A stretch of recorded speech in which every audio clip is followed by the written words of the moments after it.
So our mission for all of CREST, as well as our chapter, is to have a carbon neutral Colorado powered by 100% renewable energy to transition Colorado to a new energy economy that is 100% renewable through education, engagement, and community, chance to network and meet some folks and so on.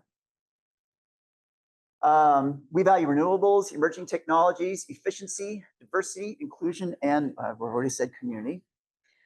We are a statewide, nonpartisan, nonprofit 501c3 organization. We've got chapters all over. We've got them in Jefferson County, Fort Collins, and so on. I'd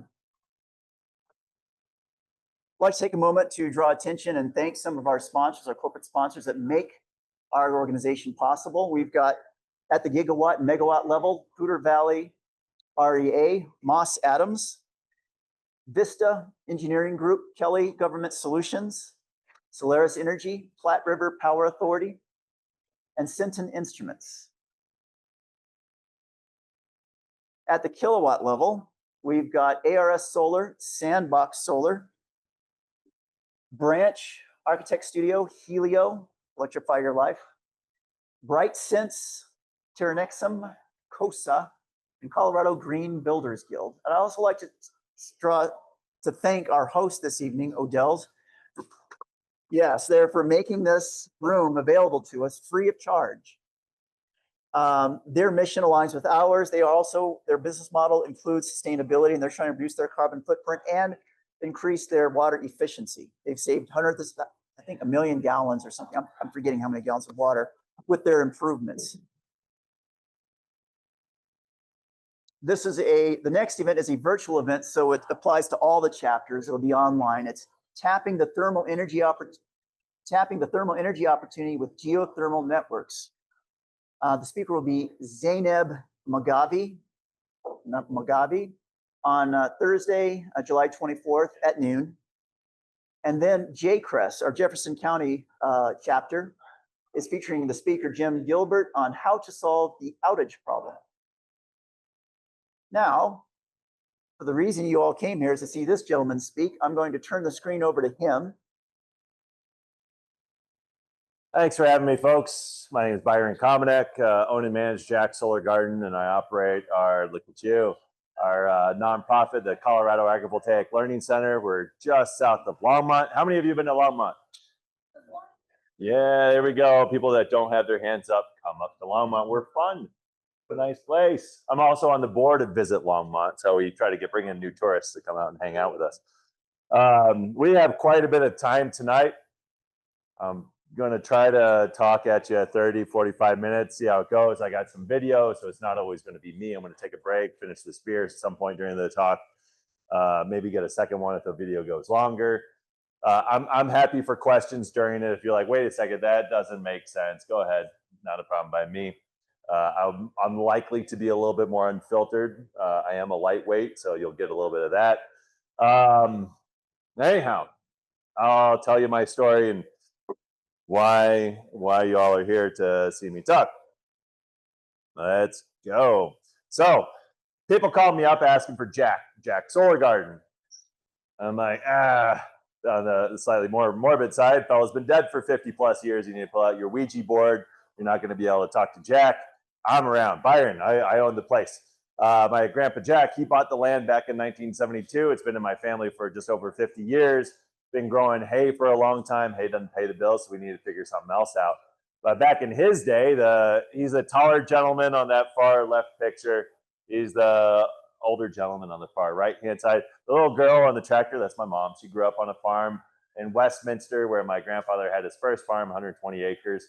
Anybody know where Big Dry Creek Park is? Ever took your dogs there? Okay, well, that was their farm. Anyways, yeah, Jack had the farm for a long time, bought it in 72, passed away in 1980. The land got turned over to a number of different farm tenants over the past years that just kept growing hay.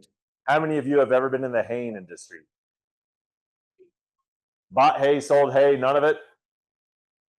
Played in hay, there you go, a little bit. I never recommend people to get into this industry. It is not profitable from what I see. On 24 acres in Boulder County, doing this type of operation, we could make $10,000 a year in revenue. Property tax this year is $4,500. Water rights $2,000. Electricity bills are $2,000 plus. All the equipment for a haying, if you've ever run any of that stuff, breaks every year, so you're always buying new stuff to fix it. There's no point. Why do it? So when I moved out to my family's farm in 2016, I had a life overseas. Anybody hear about USAID in the news? That now defunct agency. I used to work for them. Spent 5 years with those folks, but I had a development background, moved out to Colorado for a different way of life, learned about haying and what I just told you, don't get into it, and decided that we needed to figure out a new way of life on the farm. So I had some options. We were like, well, should we just double down and figure out more agriculture? So I was looking at chicken operations. We could actually have 5,000 free range chickens on my property. 5,000. Can you imagine that amount of poop? Like, what am I going to do with all this? How am I going to manage, like, for free range chickens when I have owls and I have hawks and eagles on property? Like, I'm going to have to, I don't want to kill off predators, and also I'm not interested in having a bunch of the chickens like that. Christmas tree farm was something that Boulder County had offered to me. They're like, hey, there's a guy up the road that he will give you his business plan and you'll be a competitor. I'm like, sure. Somebody, I don't think that's going to happen. But also, I didn't really see the sustainability in that. I don't really want to grow Christmas trees, wait 10 years to get any revenue and chop them down. Not my style. And then there's plenty of people that have horses in the area. How many of you have horses? We have somebody with horses. Look at that. There you go. We used to sell our hay to horse people because we always saw horses as just big dogs that were a hell of a lot more expensive, and thought that, we could have an equestrian center where we could board these expensive dogs, and maybe we'd make some money off of people that had horses. And then I decided we didn't want to go down that path. And then I had a buddy in the solar industry that said, you know what, your land is really flat. You should think about solar. It's like, also, I have a 3-phase line right on my property. There's a substation not too far away in Niwot. It would make sense. Xcel Energy has a community solar rewards program. So I thought, maybe we could bid into that. We could build a solar array on my property, make this thing work. And when I took that idea to the county, because they have to permit it, they said, no, farmland's for farming, so go back to your hay. I didn't care much for that. I am wont to argue, and they were wont to argue back with me, and it was a lot of fun going back and forth for about a year. And then they changed their land use code. They updated their land use code in November of 2018, or October of 2018. And in November of 2018, I got the contract with Xcel Energy signed so that I would have a 20-year PPA if I could just build the thing within their Solar Rewards community program. So things were falling into place at the end of 2018. I had a potential business. I'd never operated a business before, never built a solar array before, just calling up a lot of folks to try to figure out how the hell to do it all. And thankfully, people helped me out and taught me a little bit more about what I needed to do so that we were able to figure out how to build Jack's Solar Garden. So 2019 was figuring out the business. 2020 was figuring out the financing and getting the construction done. You all remember what was going on in 2020, hell of a year. We got, we had our first items, the steel I-beams arriving on property in mid-June of 2020, and we had the system energized on November 1st of 2020. So we've been in operation for almost 5 years now, and throughout that time, I've been working with various partners to learn more about how we can grow vegetation within the microclimates of the solar array and still keep the land useful. And I really don't like driving by solar arrays where it's just dirt underneath the panels or where it's just gravel. It's like a waste of an opportunity right there just because people were concentrated on making money off of the electricity. So if you come out to my farm, you will see a different way of doing things. We do tours every other Saturday, not this Saturday, the next Saturday, 10 a.m. Sign up online, come out, see a lot of the stuff I'm about to show you. So this is at the beginning of my property. I live at that little house right there on the side. Picture was taken back in 2020, right before we started building the solar array. I have 3 pastures on my 20-acre farm, 24-acre farm. This is my north pasture. And we built a solar array there, putting in 2,400 steel I-beams, 3,276 solar panels. Here you can see it's slightly elevated. We have two different sections of the solar array. One section of it where the panels are flat, it's 8 feet at maximum tilt. It gets down to 5'6". On the shorter side, it's flat at 6'6", and then tilts down to about 4 feet. So those are the heights of panels that we have. Standard or traditional solar arrays in Colorado typically have that leading edge close to 2 feet because you don't want the panels to dip into snow. So we simply elevated the panels a little bit higher. This helps out with accessibility for people, animals, vegetation, all sorts of things. And this created a 1.2 megawatt DC, 960 kilowatt AC system, 16 string inverters, 31 rows of solar panels, just over 4 acres of land that consists of the solar array or the solar panels themselves. Almost an additional acre with where we have our switchgear, our monitoring meter equipment, the transformer, and also a little roadway that goes out of the solar array. So 5 acres total infrastructure on site. Just to give you a sense, it is single axis tracking. As it rotates throughout the course of the day, it's a little glitchier, but you kind of see that the sun and shade cycle over the field. Nowhere gets full sun, nowhere gets full shade. Too often I come across people, especially coming from the East Coast, that say things don't grow in the shade. Like everything needs full sun. Maybe full sun in Massachusetts or Maine, but sure, not full sun here in Colorado. We get 14 hours of sun in June. It's too long for anything. It's too long for me to be standing out in the sun for 14 hours a day, let alone a lot of these crops that are out there that can't move. Giving a little bit of shade to crops is useful in our climate. In hot and dry climates, shade, especially afternoon shade, is beneficial. But we'll get to that part more. I want to show you how we evolved.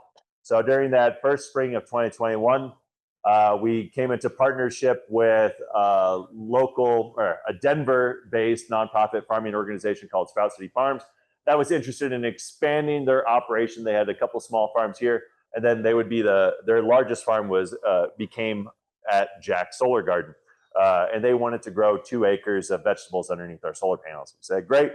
I helped them prep the land, so turning it from a hay field into a vegetable field for about just over 2 acres. And I spent about 60 hours on a tractor in a solar array.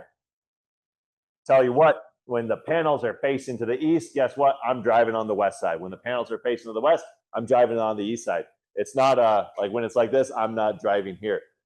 And also, we know exactly where the panels are going to be throughout every single day. We know, like Galileo figured that out a long time ago. It's not like it's going to be a surprise, like, oh, gotcha, we're facing this way. No, I know exactly where the panels are going to be. I can drive my tractor within a couple inches of the steel I-beams and be fine. Like a lot of people are like, oh, well, you should stow the panels like vertical and all this. Like, no, why am I going to waste money that I could be making if I could just plan how I do my activities better? So it's just figure out how to plan stuff better. Don't make technology try to do everything for you. To grow vegetables, you also need water. So we set a bunch of drip tape. We have miles of drip tape out on site. We actually tie it into a local fire hydrant. I was trying to use our ditches, but ditches are unreliable for a lot of water. Got to deal with the left-hand water district, so that now I have learned how to operate a fire hydrant. If anybody needs lessons in that, I am now your guy. I know how to reduce that pressure down. Bring it out of the farm. It's about 45 PSI coming through most of our pipes, 10 to 15 PSI as it's dripping out. Coming from the fire hydrant, though, that's 150 PSI right there. So created different beds. Folks were setting drip tape out on site, and it's growing a world of vegetables. You name the vegetable, it has been grown underneath our solar panels. Anybody want to name some vegetables? I'll say yes or no. Yeah. All right, understood. Maybe I should just say some vegetables then. So we got tomatoes and carrots, tomatillos and beans on this screen. I think that's roughly the same. Some eggplant, lots of onions. Onions seem to do really well in the solar array. We have a ton of garlic, lots of radishes, beets, turnips. All the leafy greens do exceedingly well in the solar array. Our hot peppers, not as much. What? Oh, where the beds were ripped and tilled, and then like a tiny, oh. The question is, what were the amendments or what did we do to the soil to help prep it for the vegetable farm? And yeah, very little. It was just ripping, tilling to prep the crop beds, and then like a 1/4 inch of compost on top of it to get going. I'd like to take a question. I'm not. I can repeat them now that I know I need to. Yeah. Or we can just hand out the mics and then they can ask their questions. Sure, you can play that Have game. people interject. Is that okay? Good. Fancy. We are. Yep, fan. I'm fine with that. No All right, problem. here's your man right here. Okay, here. Go. There we go. We had okra out there. I was fascinated that okra, more warm season crop, it seemed to do okay out there. We weren't testing it compared to our control plot outside. So if you come out to visit us, you'll notice that we have a very small control plot where a lot of the vegetables that we are testing within the solar array with the University of Arizona, we look at how they grow outside the solar array so that we can have a nice comparison. We got corn, that's sweet corn growing in the solar array. There's a whole bunch of chard. One year we had chard that was the size of an 8-year-old child. Can you eat that much chard? I can't. But it was amazing how large those leaves were. Thinking on the leaf size, how many of you have grown basil here? How many of you have been disappointed with your basil? Too hot, that's what some people say. So what happens is that every single plant really doesn't care what it tastes like to you. It doesn't care that it has a tiny leaf. Like all it cares about is producing seed. And so if it can produce seed with a tiny little leaf and the amount of sunlight that it gets during the day, that's what it's going to do. Now, the moment you start giving it a little bit of shade, it's like, I kind of want a little bit more sunlight. I guess I need a bigger leaf. So that it increases its surface area so that it can collect a little bit more of that reflected sunlight and maybe some of the initial, like whenever it is getting direct sunlight, now it gets enough to start producing that seed. And that's what we find from a lot of the leafy greens that are on site.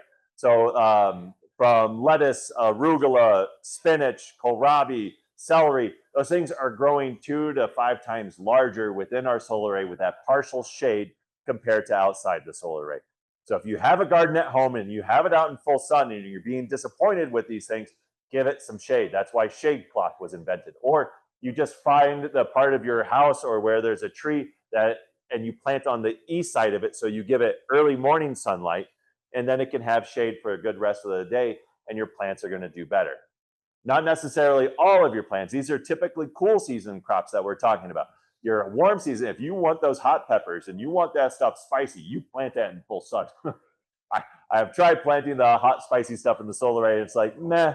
But it depends on where you are in the country. If we go down to Tucson, Arizona, where it gets even too hot for the hot peppers, then a little bit of shade on it actually helps out those hot peppers and gets them going. So a lot of what I talk about is very climate specific to the Front Range of Colorado. It does not apply in a lot of places. But what I try to tell people is shade is important to places where it's hot and arid, and that's where we are. If you're trying to do this in Maine and Massachusetts and all that, you could probably do it. I don't understand fully the reason other than like good land use efficiencies, but having more shade on the ground to keep soggy ground soggier doesn't always make sense. Let's see this little short video. This is me like walking through the solar array. You get a sense of how many rows of panels. Am I blocking people's view? Question is there 2 acres of vegetables? Yep, 2 acres of vegetables that are under production, essentially commercial production to be able to donate and sell in the community. And then we have another 1/2 to 3/4 acre of vegetables that are dedicated to research within the solar array. Yes. Our control plot is like 3,000 square feet. Yeah, so much smaller. Yeah. This has created the first CSA in the country underneath solar panels 3 years ago. So we are in our 3rd season of having a CSA in the solar array. Today was CSA pickup day. So any of those Longmonters out here should have been buying your vegetables from us. And if you feel regret about that, they actually sell it at the farmer's market on Saturday morning. So you can just go over there, pick up some vegetables grown underneath the solar panels. I've been eating it for 5 years. I don't have weird growths on my face, I don't think.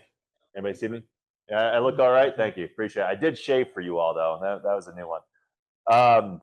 But we've been growing food underneath solar panels, showcasing that you can actually use that space to grow food for our communities. We don't have to leave land useless. We can make ample use of all of our lands, especially with a little bit of shade on them. I think a lot of the land where you have solar arrays in the future, it's going to be even more premium land. We are going to hit, I mean, we already hit 105 degrees in Longmont, or at least on my farm we did. In a handful of years, we're probably going to have days where it hits up to 110. Maybe a few more decades from now, we'll hit 115 degrees. Those days are going to suck. They're going to suck bad unless you're in shade. And solar arrays provide a lot of shade. If we build the solar arrays in the right way right now, we will have shade for animals or for farmers or for the vegetables that we want to eat. And if not, those things are going to bake on those days. It's a climate adaptation. Our governments and all that around the world, they shat the bed on climate change. We need to figure out how to adapt to it. And I think what I talk about, this is the way that our societies can adapt to it better.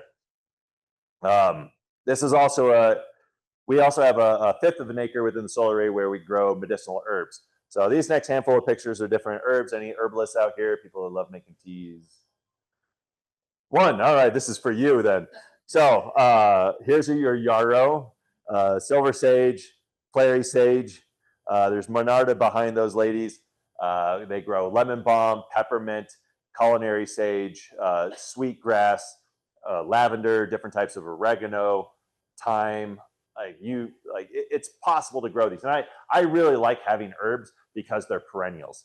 That means my lazy ass doesn't have to go out there and plant the damn thing over and over every single year. Having perennials out there makes it easier for me.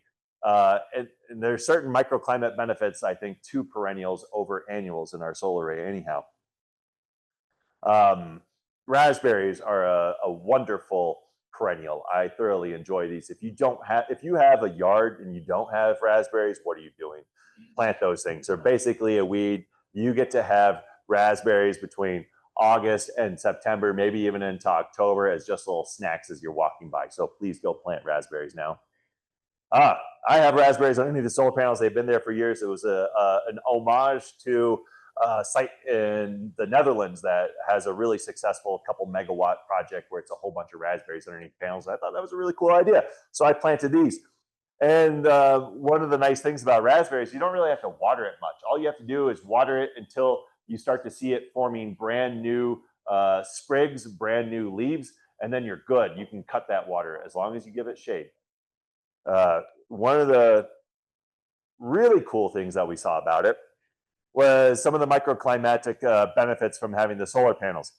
So a soft freeze can come through in the late spring, or it can come through in the early fall. And that will knock out the production of fruit from apple trees in the spring, or it'll knock out the production of fruit on raspberries in the fall. These two pictures were taken maybe a minute and a half apart from each other, where I have raspberries outside the solar array and I have raspberries underneath the solar panels. A soft freeze had come through maybe 2 nights earlier, and all the raspberries outside the solar array went dormant. They're like, no, we give up, putting our energy into our roots. We'll see you next year. The raspberries underneath the panels, they got a benefit. They just kept growing flowers. We had 2 or 3 more soft freezes that kept coming through in October. And it wasn't until the end of October that we had a hard freeze. It got down to 22 degrees that actually knocked out the production of the raspberries. Why is that? Question to the audience. You didn't have the right ground cover. I don't know. Why is that? There we go. I like this one. So the earth is irradiating heat at night. I mean, it is constantly throughout the day, right? But at night, it's actually useful here. And then the panels are stowed flat. So that heat is kind of bouncing off of the panels at night. And so now we find on our shorter panels where these are, where they're 6'6", the temperature underneath the panels at night in the fall is about 2 degrees Celsius warmer. So that's what, I don't know, 100 degrees warmer Fahrenheit? I don't know, what, 3 to 4 degrees, something like that? 5? Thank you. And so that's enough to block soft freezes. Not enough for hard freezes, but enough for soft freezes. We find on our 8-foot panels, actually, that benefit is less because the panels are a little bit higher up, the heat irradiates more, so we only get about 1 degree Celsius warmer underneath our 8-foot panels versus 6'6" panels. But that means I got a season extension on my raspberries. Guess who was the only guy around producing raspberries for the whole month of October that year? This guy, right? Like if I needed to have, or if I was actually harvesting and selling those to people, maybe I could have upsold it a little bit, you know, made a little extra something on it. Well, guess what? This next season, all the vegetable production is actually leaving. Our partnership with Sprout City Farms is splitting off, and I'm going to be starting to turn our farm into a raspberry U-pick patch. So it's going to take a few years to get it up and going because the perennials, they take a little bit of time to go. But here in the next couple of years, the idea is to be able to have folks come out. You get to learn about agrivoltaics. You get to pick a bunch of berries. And you put a little bit of money in my pocket. And we're off to a good start. I mentioned the University of Arizona briefly. They've been working with us for the past handful of years. University of Arizona has that about a 3. See you, buddies. There you go. Whatever. So, University of Arizona has been studying the microclimates underneath the solar panels for a handful of years. They have graduate students that come out and they get to monitor how well each leaf on each plant is doing, each flower on each plant. They check, they harvest each tomato and all this, trying to figure out exactly how well are these crops doing in the different microclimates provided by the solar panels compared to the control plots outside. So this was a diurnal study that they did one day a couple of years ago. So they came out at 4 a.m. and they clamped measuring tools on the leaves, and they sat there until the sun went down in the evening. This gives you a little sense of our microclimates. So as the panels turn throughout the course of the day, the panels are going to lock in place facing east. The west bed on the left-hand side gets the morning sun. Middle bed gets midday sun. The right bed gets afternoon sun. The difference between morning sun and afternoon sun in Colorado is it's cooler in the morning than it is in the afternoon. The left bed and the right bed get about 50% of daily sunlight, while the middle bed gets 70% of daily sunlight. These panels are also deflecting different types of precipitation. So we get our rainfalls in the afternoon when the panels are facing west like that.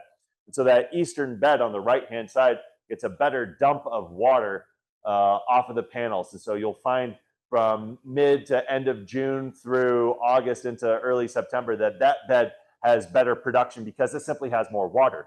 While the snowpack in the wintertime falls on the panels at night like this, when they're stowed first thing in the morning, the panels tilt to the east, that snow dumps off on that western bed on the left-hand side. And we find that the snowpack stays there pretty good throughout the majority of the summer, or majority of the winter, as long as it stays cooler. What that does is it helps to insulate the roots of perennials that might be a little bit more sensitive to our colder temperatures. Plus, that moisture will slowly seep down into the ground and will be a bank of moisture for the perennial vegetation that pops up in the springtime. So you could essentially think from one steel I-beam to the next steel I-beam going from left to right. It's really a spectrum of microclimates going across. And what the University of Arizona is trying to do is figure out which varietal of which crop does best at what point on that spectrum. Because I have 31 rows of panels, if I figure out which spot works best for one crop, why would I ever plant it anywhere else? I figured out how to optimize it. I can plant out of it. I got 500 feet of it down one row. I go down the next row, another 500 feet of it. And then if that doesn't even work for me, I can find other solar arrays that haven't used their land and then keep growing it there. So those are some of the different microclimates. I started giving you a little bit of a biology discussion with my plants, or with the basal part, but we'll go a little bit more into it. So I especially want to talk about the left-hand graph. Every single plant has curves that look just like these, where you have rate of photosynthesis on the y-axis and then you have different ones on the x. Light intensity is essentially how much sunlight is coming down onto a crop. Every plant is going to have a logarithmic curve like this. So the moment it starts getting a little bit of sunlight, it's like whoosh, shooting up on its photosynthesis. But at some point, it's going to get so much sunlight that it can't do anything more. No matter how much more sunlight you are pushing on that plant, you maxed it out. Can't do anything more. Like I think some of the plants that are that have optimized their usage of of sunlight to create sugars, it's like 73% of sunlight can be used. Like there's no plant that's like 100% of all sunlight. Get it, use it for sugars. No. So there's going to be a maximum amount. Plus, if you can see a plant, even if it's in the shade, that means some light is getting to it because light is reflecting off it to your eyes. And so it's still somewhere on that scale. It just may be lower. It's still photosynthesizing. It's just not as much as you would like it to be. Next, I want to talk about the middle one. Temperature is important in Colorado as it is across the West. Every plant has a temperature that it prefers and it optimizes its photosynthesis, sugars growing, right? If it's too cold, like when it gets in the wintertime, shuts off. It's not producing it anymore. If it gets too hot, though, it also does the same thing. You have all seen plants wilt, right? Just like, they give up. It's too hot. There's nothing else we can do. We're taking all of our water. We're putting it into our roots. The structure of the plant is kind of collapsing and waiting until it gets cold again. Think about shade now, intermittent shade, where first thing in the morning, the plants are starting to get sunlight. We're going good. Oh, but the temperature, it's starting to get too hot. Oh, wait, now we're starting to get shade, so it's cooling off. But then we're also backing down that light intensity scale.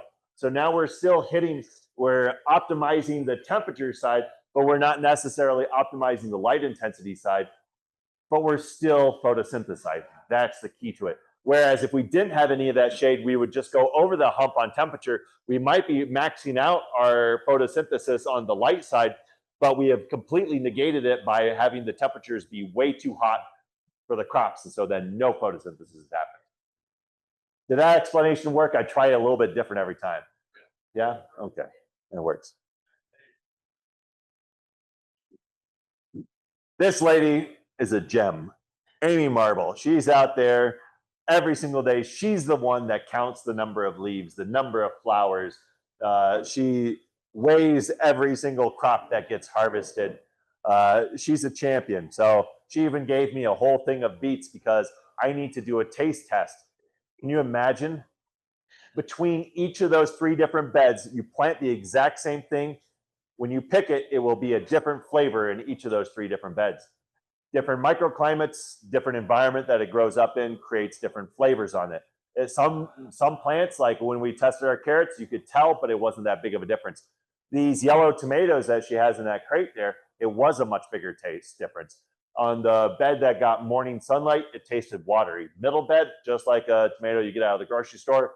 That bed that got afternoon sun on the left-hand side, where it's in shade right now, that bed tasted really acidic.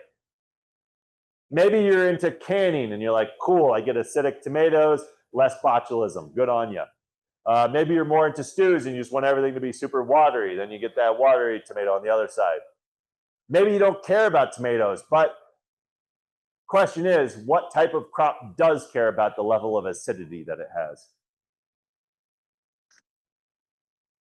What? Blueberries would be an interesting one, yeah. We can't grow blueberries in Colorado, too alkaline a soil. Well, but that's it. pH, all of them care about it. Fruit and the soil. Different fruits. If we look towards, anybody drink wine? You enjoy a Chardonnay, enjoy a Pinot. Where are you going to plant your Chardonnay or your Pinot vines if you're out in California or maybe over in Palisade where you can do that kind of thing? These microclimates are going to change how the fruit develops. It's going to change the consistency of it. It's going to change how much water is in it. There are folks in France that have been, of course it's France, that have been studying wine grapes for 10 years in solar rays. They've already seen year after year that they are getting 10% more sugar out of their wine grapes within the solar ray versus outside the solar ray.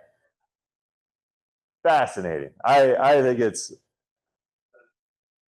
contact broken down from the left to the right in rows of each solar array. What type of microcosm you might be crossing the 3 roads. You're leaving. Is there a difference in the grapes on those? Oh, I don't have any grapes. Oh, no, have they? Oh, Put it, but not- I imagine the question is if there's differences between the 3 different microclimates that we have on wine grapes in France. I don't know the answer to that question. I haven't gone over to taste their wine, but I would be happy to. I forgot your French. Mais je parle français. C'est en longtemps que je le fais, mais je peux. Boom, boom. All right. We also work with folks from Colorado State University that monitor the grasslands underneath our solar panels. So it's not all about vegetables. I want people to know that Jack's Solar Garden is not just vegetables. People are like, oh, well, we can't do agrivoltaics because we can't do vegetables. No, that's not the point of this. The point of this is that you can do a variety of different types of land stewardship activities, from growing vegetables to herbs to livestock to all these different things. It's just we are showcasing it. Please note that you can do any of these activities within a solar array. It doesn't just have to be vegetables. About strangled one person one time on that one. So grasslands. Grasslands are important because that feeds the animals that we eat.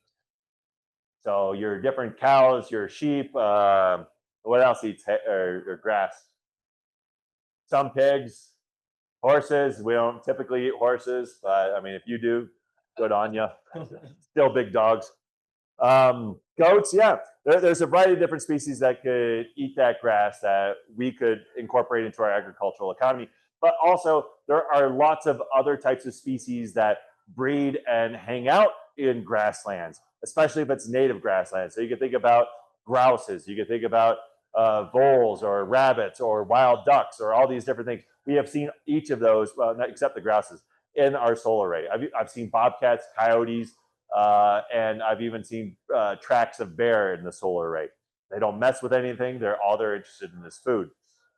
But grasslands are important because we talk about ecosystem services within the solar array. How are we doing? I keep raising my hand. I think I dislodged that, if that matters to you. Just repledge my allegiance. There we go. There we go. Welcome back, friends. All right. Really cool things that they've been learning through testing the grasslands in our solar array is that because of these different microclimates that are out there, we notice that there are differences where the grass grows best. At the edges of the panels where there's the drip edge, that's where our grasses grow best. Colorado State University will hammer into my head, even though I already know it, and I'm going to give it to you all. Colorado is not light limited. We are water limited. If you ever listen to the news, that might ring true for you. We don't need more sunlight. More shade is useful to a lot of things because it keeps the moisture in the ground longer in a lot of places. And that is what happens with our grasslands. To that end, so at the drip edges, that's where we get the most.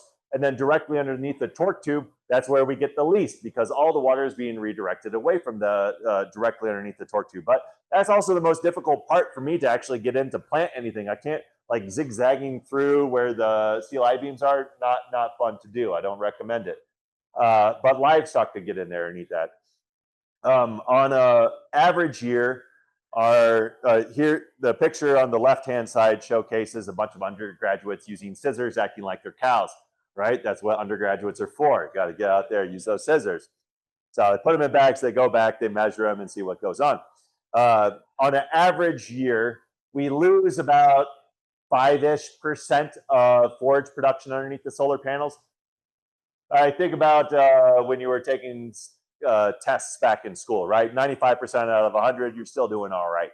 I mean, it could be just a glitch that the professor threw a random question at you weren't quite ready for, but you still know what you're talking about. Same thing with the grasses there. On a really wet year, we actually dropped down by 10 to 12%. So that's like, okay, now you got a 88, 90% on your test. There was a few things you skipped over as you were reading, but you know, you still did pretty good. On a really dry year, like last year was one of the driest years in Boulder County since the late 1800s. We grew 20% more forage underneath our solar panels versus outside the solar array. So we got 120% on that. They didn't even put extra credit, but we figured out how to get it. That's really important because on a wet year, That means all the other open fields are growing copious amounts of grass. They're doing great. So underneath the solar panels, it matters less if there's a lot more. Whereas on a dry year, all the other open areas are doing a hell of a lot worse. But within the solar array, we're doing a little bit better. So that provides opportunity for more hay production, more feed production within a solar array on dry years. And anybody know if we're going to get hotter and drier or wetter and cooler in the future? Okay, yeah. Oh, okay, yeah. How does You got a mic coming at you. microphone coming for you? Hello. How does shade affect the animal's need for forage? We'll get to that. How about that one? Thank you. Spence. I want to talk more about moist. Oh, I really hope the sound comes out on this one. That it won't. Oh well. Hold on a second. Oh damn it! I had a David Attenborough sounding person do a thing talking about how the dripping and the dropping off the solar panels are growing stuff at Drexel. So you'll have to hear it some other time and be impressed. But this is showcasing how we actually have dew that settles up on the panels, and then first thing in the morning it dumps off to the east side of the panel. So it's not only snow, it's not just rain, but it's also dew that settles that gets redistributed on 6 feet of a solar panel to the edge of it. There was a question.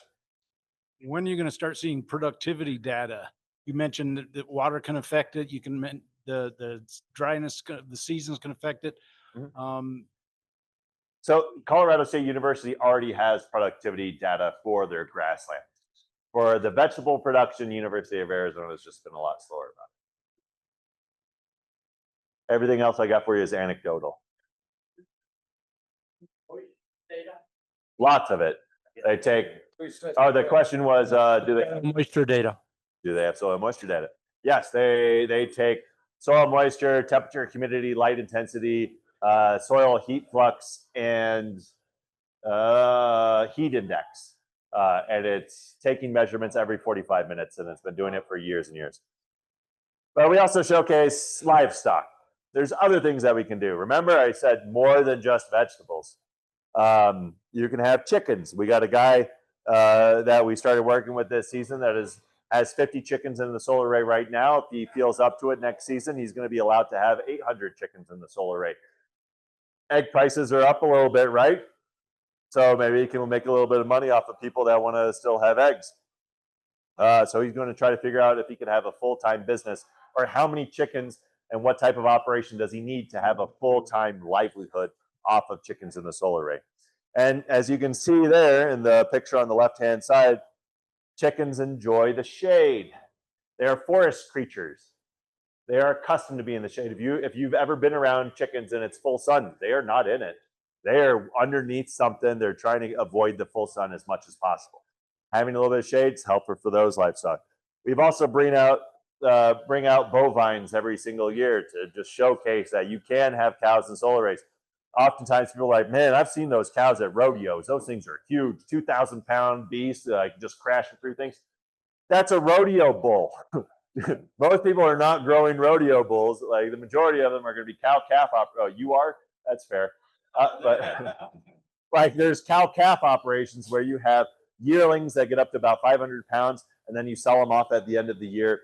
And then you have their mothers with them that maybe are 1,000 pounds, 1,200 pounds, something along those lines. A cow has 4 legs. All that is spread across all those legs. And when they lean on the steel I-beams, it's steel, for God's sake. It's not like some bamboo or something. It's steel. Steel versus flesh and bone. Who wins? Like they figured that out in the medieval ages with swords and all, right? It is the steel that wins against this. I'll get to you. Our steel I-beams are embedded 6 to 7 to 9 feet in the ground. Our solar array was built to handle a Category 3 hurricane. A cow can lean on it. When we have a 10-mile-an-hour windstorm that comes through, our entire site is vibrating. It's a hell of a lot more than a cow leaning on it. I have clocked 80-mile-an-hour winds on our property. The solar array infrastructure can handle it. That's like those steel I-beams, they're not these brittle little things. People will talk about the junction boxes, and that's fine. There's different ways that you can handle junction boxes. Wire management is absolutely key. You need to keep things high and tight, flush up against posts. If you have like what we do, a steel I-beam that has a flange, put the conduit in between the flange. Make it so that there's no way a horn, a hoof, a hand, a hoe could get in there to separate out that wire from that steel infrastructure, and then it will be safe. You always have to have wire loops, understood. I get it, but you can also wrap them in a loop fashion around the steel I-beam so that it's still flush up against it and that things don't have access to it. There are ways that we can do it. It just takes a little bit more upfront planning and thoughts on it. Question?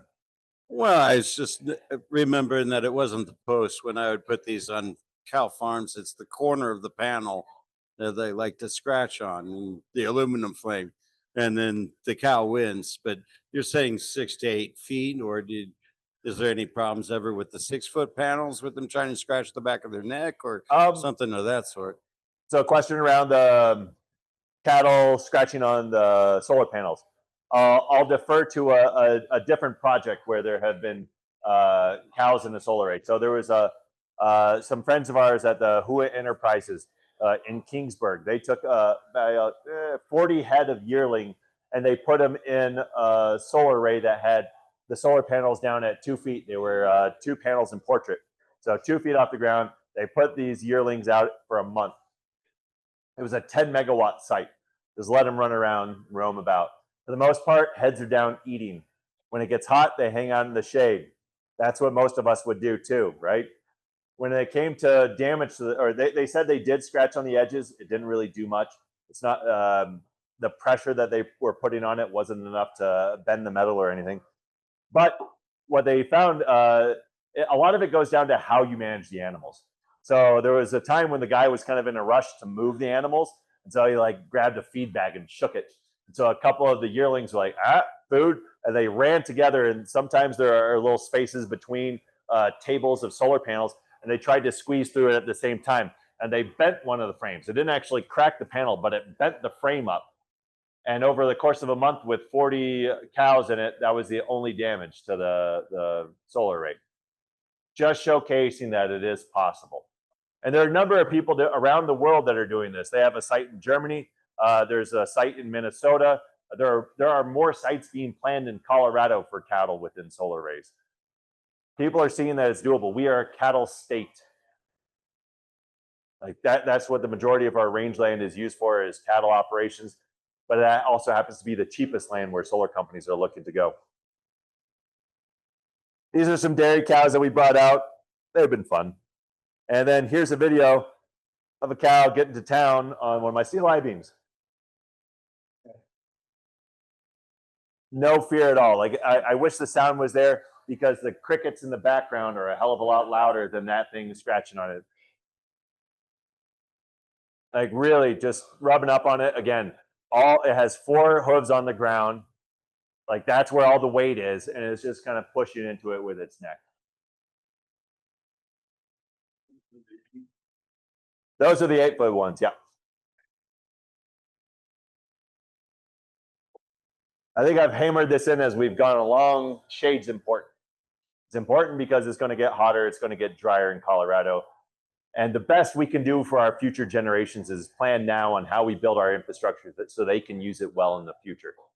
And that's where we go to trying to design the solar array so that it's more accessible, that you have really good wire management, and that you leave some forage, you leave perennial vegetation behind, so that if people do use animals out there, there's actually food for them versus just a dirt wasteland. Animals don't eat dirt. So grading a site is something that I really hate seeing. I've seen too many sites in Texas that it's perfectly flat in Texas, and then they still grade 1,000 acres. It's like, why? You just destroyed anything that was out there, and now you're just going to have noxious weeds in there that you're fighting and spraying for years to come. It's just a waste. Sheep are probably the most common thing within agrivoltaics in the country. I just recently learned that 10% of all solar array sites in our country have sheep on them. That's interesting to know. I gotta say, I probably eat a little bit more beef than I do lamb on a regular basis. I don't know about you all, or a number of the different restaurants that I go to, especially the Mexican restaurants that I eat at most of the time, mainly beef, chicken, and pork. I don't see lamb on those. And that's the majority of Americans are going towards that. There are solar companies that are actually buying herds of sheep and trying to figure out how to propagate sheep so that they could keep sheep operations going on solar arrays. At present, I've talked to people in the sheep industry. The solar industry is propping up the sheep industry right now because of all the sheep that they're demanding and paying for to be out grazing on their sites. So on the build right for tomorrow, there you can see high and tight wire management in the middle of it. Keep it flush up against steel I-beams. Accessibility, I try to get people to think about remove as many obstacles on site. Yes, you're going to have solar panels, you're going to have steel I-beams. Do you really need to have a drive line that cuts east-west across the site? Or can you go with drive lines that are in row going north-south? Because that east-west drive line along with north-south panels, that creates a grid that makes it really difficult to move vehicles or animals throughout a site. And simply like the more obstacles are out there, the more opportunities there is for damage or just safety concerns. And then lastly, as I already kvetched about places in Texas, just don't grade the land. We have a lot of racking infrastructure out there that actually undulates up to 5% grade on site. And if you have to grade something more than that, maybe there's a different site we should choose, right? It doesn't have to be everywhere. I've gotten a number of calls from people on the East Coast that are like, hey, yeah, I just bought 40 acres of forest. I want to cut that down and build a solar array. It's like you lost the whole point of what a solar array is about. It's about the environment first and foremost. If all you care about is money, I don't really want to talk to you all that much. Like the whole point of this is to do right by our communities for our future. It's not about just the money in our pockets right now. So we talk about this a lot. As you can tell, I've talked about this. I'm passionate about this. I talk about it. This is like my third time talking about it today in front of a group of people. Go figure. But we have a lot of resources on our website. I have a number of videos up there that it's free. People can log in, check it out. We do workshops. We have seminars.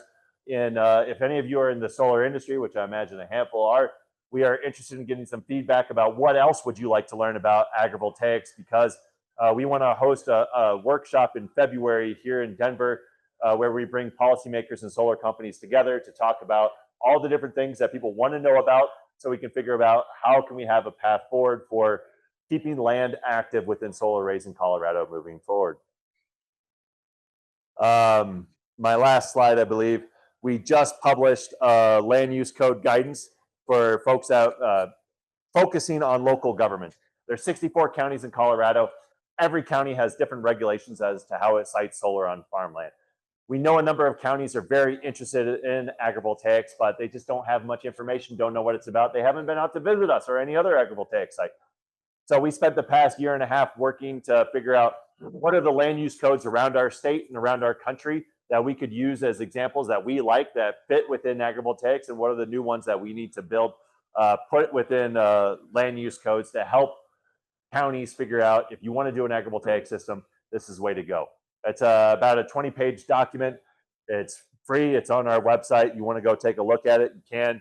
We talk about accessibility with looking at the different heights of solar panels compared to different types of agricultural activities. It's a little difficult to tell there, but those are my sheep around a junction box with wires. Wire management is important. We talk about how to do better wire management there. Last slide, that's it. Thanks for your attention.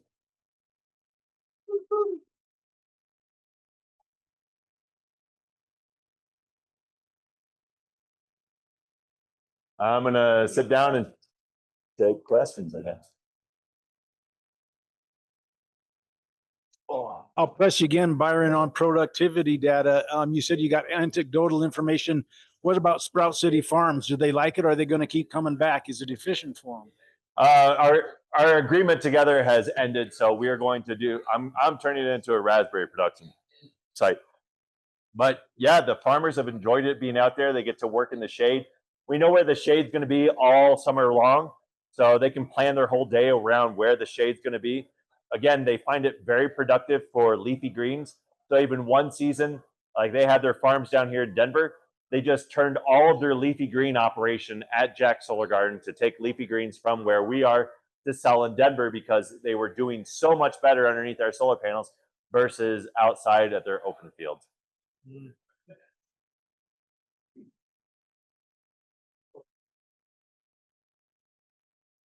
I have a series of questions, but I'll start with this one. Just speak up for me. Yeah, I'm trying. Okay. A customer out in Mesa County, Grand Junction area, wants to do a big solar agrivoltaic solar garden, and he thinks he needs a 9-foot height on the array, and the racking companies can't quite get that high. Are there nuances? You've mentioned 8 foot and 6.5 foot. Are there nuances of the height and the separation to get tractors through the site that are pretty standard that, you know, that we could advise people with? Every tractor is a little different. So the question was about the height of panels. There's a place out in Mesa County where a guy wants to build it 9 feet tall for his equipment and all. It really just depends on what you have. Like if he has a tractor that he's not willing to sell and he's like, hell or high water, I'm using that tractor no matter where I am on this earth, then maybe he needs it that high. If he's willing to sell that and get a different size tractor and then the solar array can be shorter, that's an opportunity. As far as the spacing the solar arrays, I hear about people wanting to space the panels out farther and farther so they can have big combines going through. And to me, it's like you don't have to do every single crop in a solar array. If you want to do wheat, you know, maybe not your thing. There's plenty of open ground elsewhere. Figure out what works best within the microclimates that are provided. Also, if you remove every other row of solar panels, then you're decreasing the energy density on a piece of land. So you're now decreasing the overall land efficiency because you still want to just use your big ass tractor. I promote having energy density, especially in the southwest part of the United States where we're hot and dry. More shade is better, less shade, less good. Maybe if you're in the northeast or northern climes where they get that thing called rain, maybe you do want it spread out a little bit more if your vegetables are going to produce as much return for you as the electricity. But if you have it dense and you can still figure out what to do within it, then you can keep the land functional as well. I mean, that's kind of what we've done on our site. We've maximized our energy production as best we could. We made a few alterations to the solar array to allow for agriculture within it so that we can still continue to make the land active.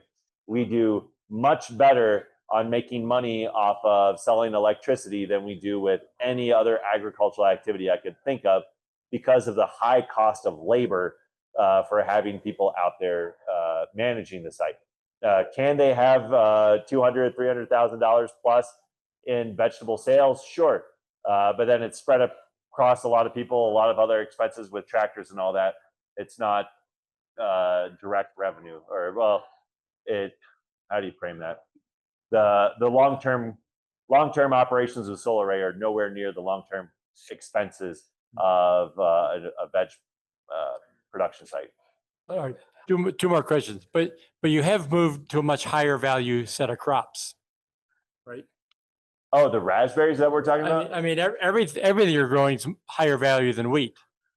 Oh, hay is what we were going. Hay. So, yes, we have moved to higher value things on the farm because it's been more interesting. The highest value to me is the electricity being produced out there.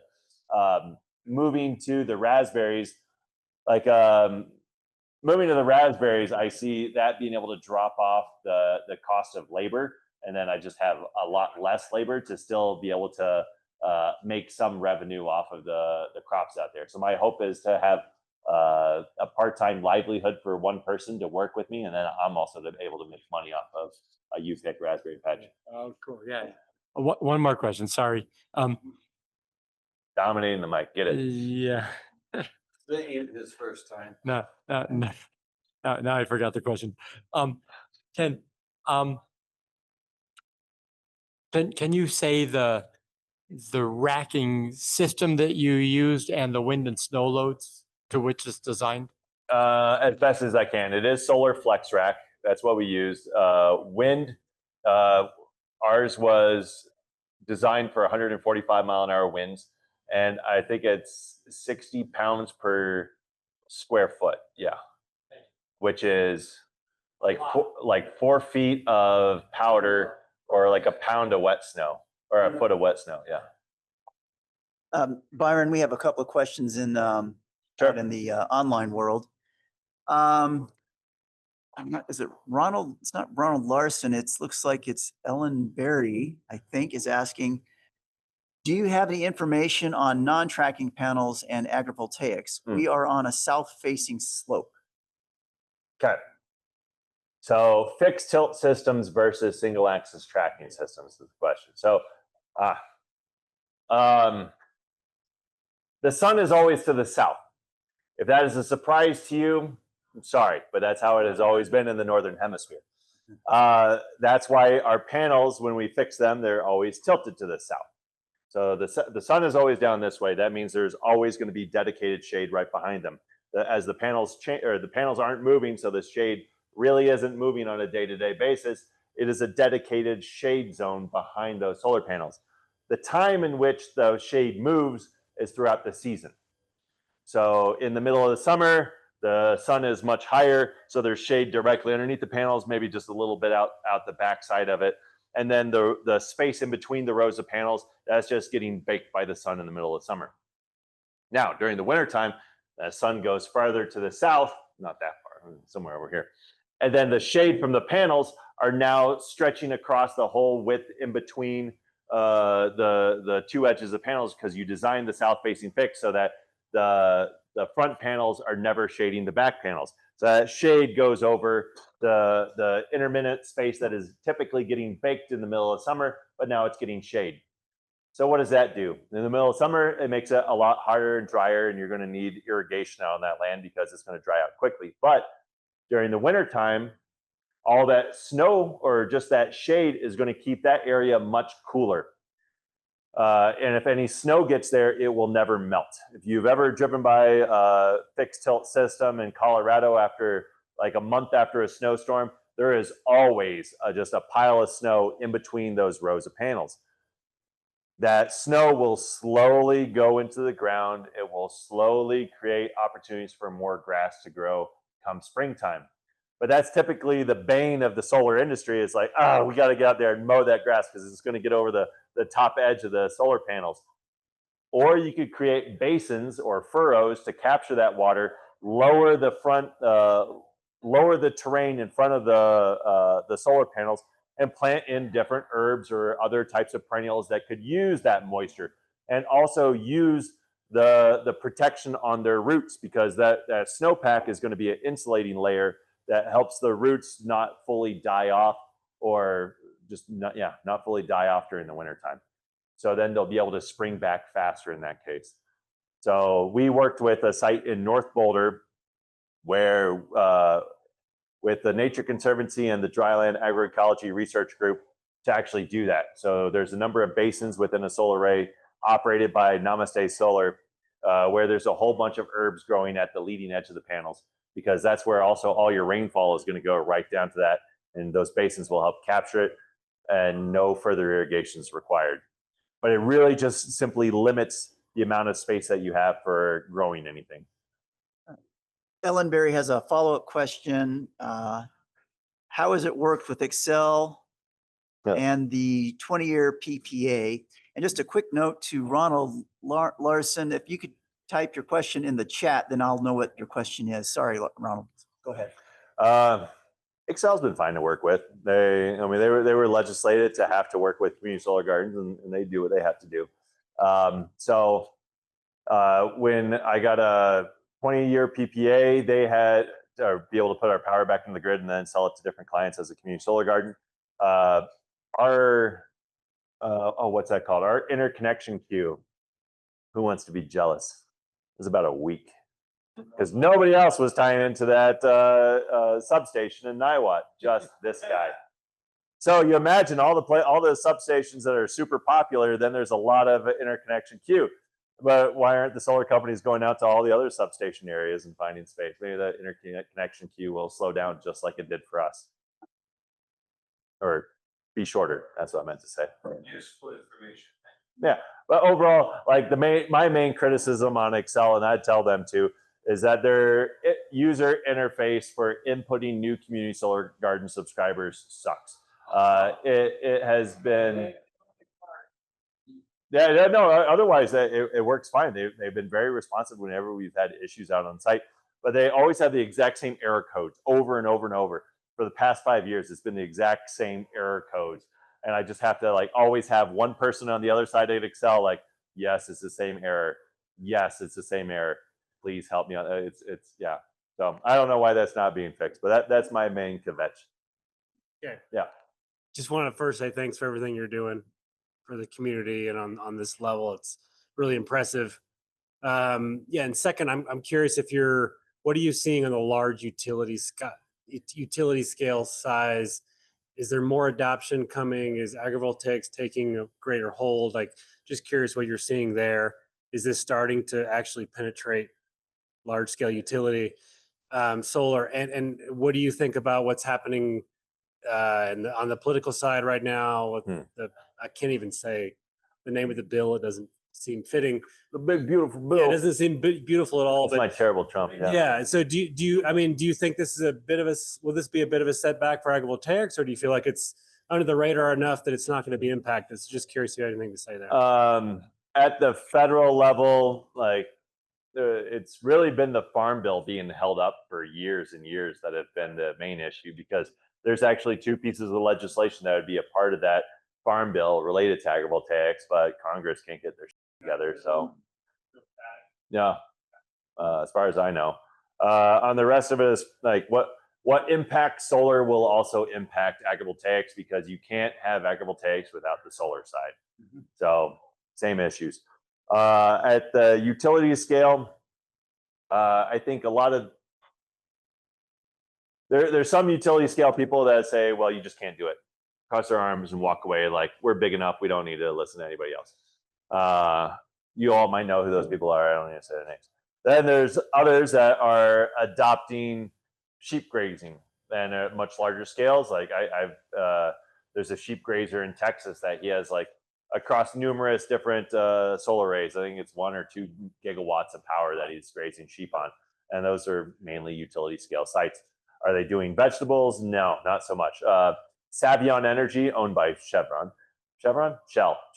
out in Ohio, they have a utility scale system where on a portion of it, they decided to do agrivoltaics, and they've been working with universities to learn about actually haying. They have 10 acres that they hay within a solar array. Seems crazy to me, but they have the right equipment to do it.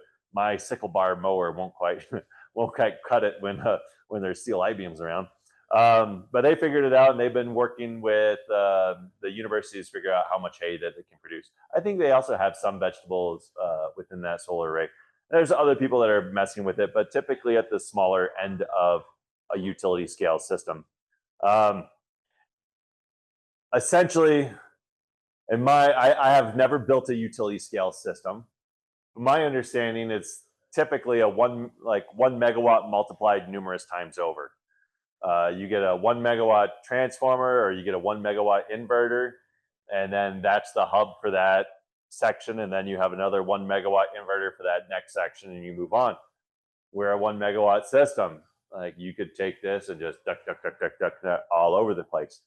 The main thing that I hear from utility scale systems, which always boggles my mind, is that they're like, well, doing the wire management, accessibility, and not grading the land, it's going to cost us more. Like, raising the panels up, sure, I get it, but it's like a couple feet of steel here, a couple feet of steel there on a very large site. You still, I think that at least for our site, a third of the overall cost of the project was solar panels. I don't know, does that ring true for other people that develop solar arrays here? A third of the cost just being the solar panels themselves, or a quarter of the cost, something like that? Quarter? There you go. And then you still have a bunch of labor. You still have to do all the development. Like, the racking infrastructure is not a small piece, but it is not the entirety of it. You still have the same number of horizontal bars that are going to go across the site. It's the steel I-beams that are holding it up. So if you can put up the panels a little bit higher, great. If you can't put them up 8 feet, I get it. Put it up as high as you can. The higher up you can get it, the better off for a lot of folks. And then wire management really shouldn't cost anymore. Really shouldn't. Same with not grading the land. Not grading the land should actually save you money, because oftentimes it's the EPCs that are trying to upcharge you by because they make a better margin off of grading the land, so they're going to try to sell it to you. If you have a less experienced developer that says, okay, I guess we do that, then the EPCs get to make a little bit more money off of it. You don't need to grade the land. It should save you a little bit. Yeah. Is there a minimum size lot for agrivoltaics? Minimum size lot for agrivoltaics? Yeah. Parcel size and all? I don't think so. I mean, it's just about shade. Like one panel, if you have one panel on your property, you're going to have a lot of edge effects, right? Because the sun over here is going to go all the way across on this side in the morning, and it's going to go all the way across here on the afternoon side. So a lot of edge effects with one panel. The more panels that you get in your formation, then you'll have the edge effects obviously around the outside, and then in the middle of it, you'll have like what that true microclimate is going to be that you can work with over and over. And I think it's really after 2 rows of panels, then you start getting to that true microclimate. So you need at least 2 rows of panels from one side to have that true microclimates, and then 2 rows on the other side. That's what I would say. I'm sure other people would argue with me about it, especially probably French people or something. But yeah, Yeah.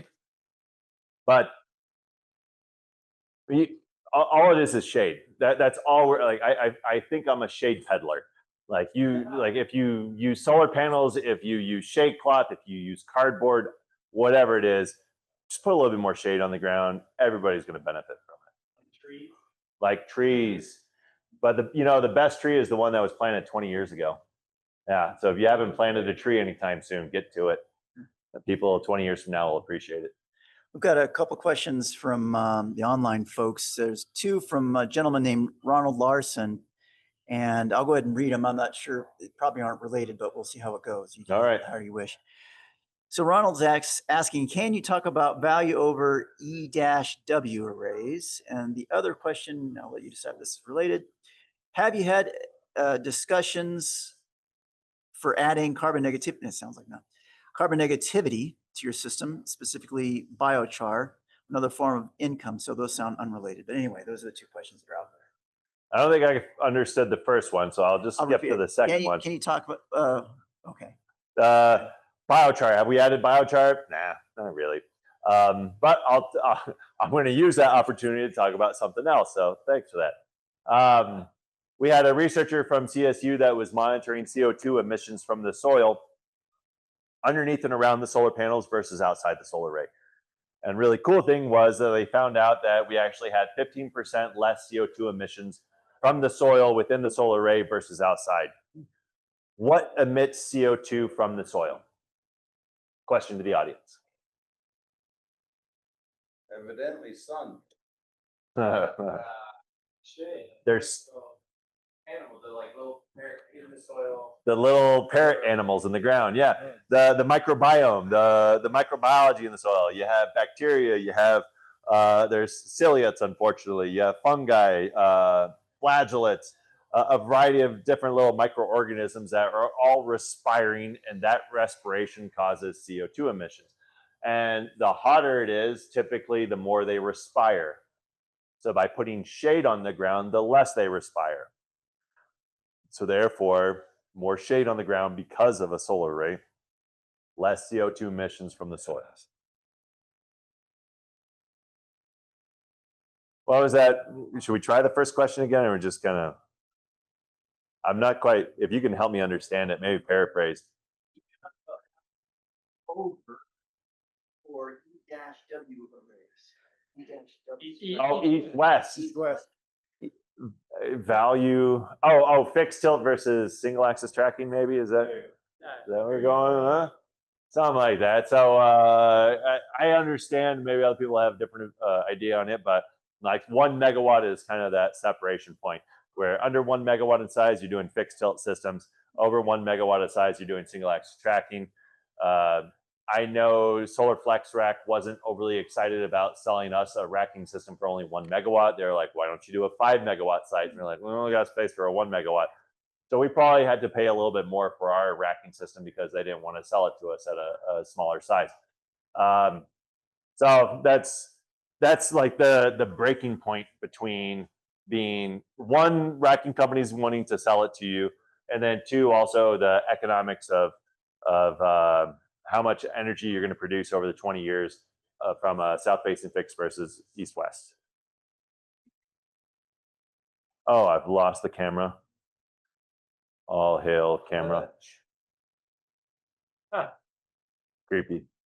So this wasn't my question, but your statement about emissions being lower within the array as opposed to the surrounding area, do you have information about sequestration in that same regard?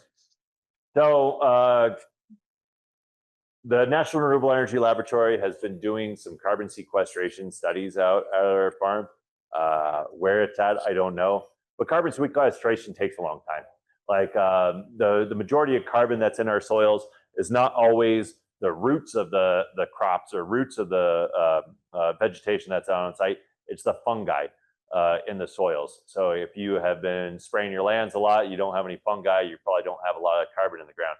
But if you do have really healthy soils, it can take decades to grow more fungi. So fungi, like the hyphae, the sheath that holds it, that is all carbon. And so the more of those mycelium little arms that go out in your soil, the more carbon that's being stored in your ground.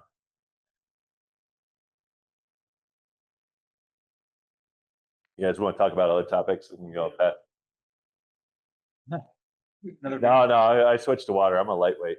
So for like a small generation interconnection agreement, do you think there's a barrier to entry if you're not close to like a substation or you don't have that three-phase power like Jax does?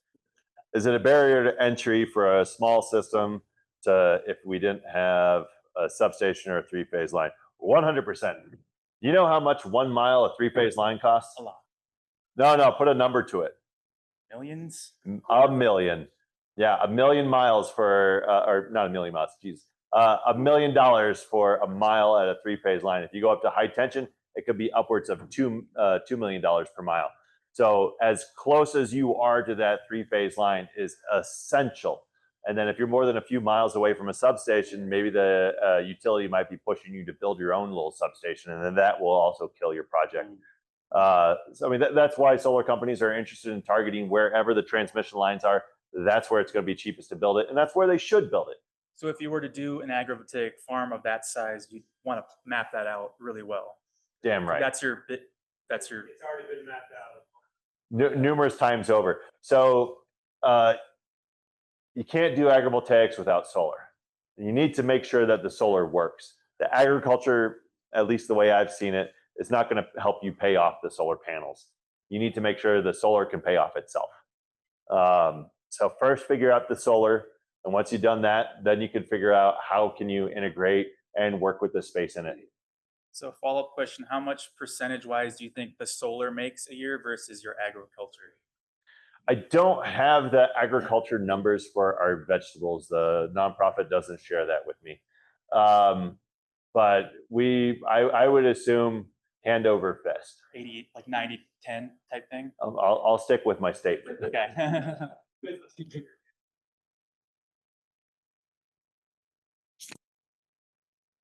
So did you get a grant for this? I'll let you say it in the, go ahead. Did you get a grant?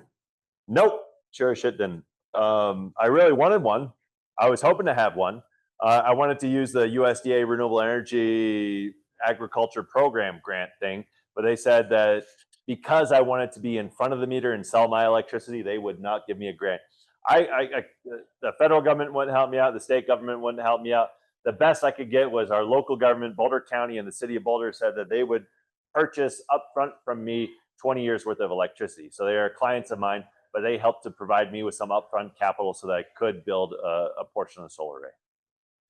You needed a letter of credit from your town. I used my farm as collateral to a bank. So bet the farm on it and then got that line of credit so that I could build it.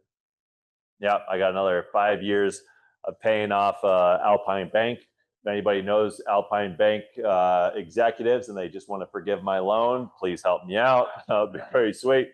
Or if you just want to donate $500,000 to me, you know, I am available. My pockets are pretty big. Interest rate, 4 3/8%. That was back in 2020 before it went crazy.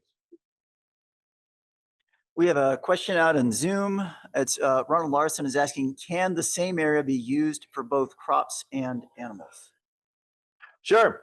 Can the same area of land be used for crops and animals? I have ducks that go out into the solar array on a regular basis, and like there's vegetables out there, and they will pick off the grasshoppers, which is really nice. So it's a integrated pest management practice that we just happened to stumble on. Next season with our raspberries, if I can convince the guy that has the chickens, it'd be great to have the chickens around my raspberries because we get a lot of Japanese beetles that come around, and it'd be wonderful to have those things get picked off. Like part of regenerative agriculture is rotational grazing of animals, but then it's also like coordinating how you move those animals through it. So I've been moving my sheep slow, like maybe 4 or 5 days in one spot, move them to another spot for 4 or 5 days. And ideally the chickens would be following them because then they can pick through the poop of the sheep, find all the little bugs in there. And then they also help to spread out the poop so that it gets into the soil faster. Also, I didn't know any of this until like I moved to Colorado. My whole world before this was in international development. I lived and worked in Africa for a number of years. So I've been in Colorado for almost 9 years now, and this has been like my PhD process. Funny, right? Thanks for your time.